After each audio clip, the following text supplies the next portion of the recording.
ஆக்சுவலாக நான் டயட் ரொம்ப கண்ட்ரோலு. இங்கே உங்களுடைய டேஸ்ட்டு என்னை ரொம்ப நிறைய சாப்பிட வச்சிருச்சு. இஎஸ்ஐயில் 31 வருஷம் ஸ்டாஃப் நர்ஸாக ஒர்க் பண்ணாங்க மல்லிகான்னு. அவங்களுடைய ரிட்டைர்மெண்ட் ஃபங்க்ஷனுக்காக வந்திருந்தோம். போகும்போல பிரியாணி இந்த மாதிரி தான் வச்சுருப்பாங்க அப்படின்னு நினச்சி நாங்கள் ஒரு கற்பனையில் தான் மேலே வந்தோம். வந்து சாப்பாடு பார்த்தோன்னே கொஞ்சம் டிஃப்ரெண்ட்டாக இருந்தது. பஃபே சிஸ்டம் வச்சுருந்தாங்க. சார் பஃபே இருக்கே ஓகே அப்படின்ட்டு அடுத்து அப்படியே பார்க்குறோம். அதுக்கு முன்னாடி ரிசீவிங்கே நல்லா இருந்துச்சு. அந்த ஜூஸு கட்லைட்டு கொடுத்தாங்க.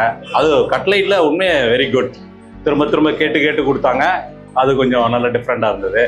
அப்புறம் வந்து மேலே வந்து பார்த்த உடனே சாப்பாடை தட்டு இது பண்ணோம். நான் தட்டு ஃபுல்லாகவே ஆக்சுவலாக இலை போடுறேன்னு ஒன்று சொல்கிறேன். நான் சிம்பிளாக சின்னதாக ஒரு வாழை இலை மாதிரி வைப்பாங்க.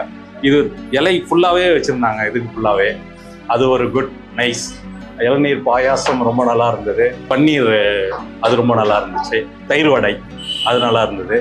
அது எல்லாமே சாப்பிட்டு இருந்தது. ஆக்சுவலாக நான் டயட் ரொம்ப கண்ட்ரோலு.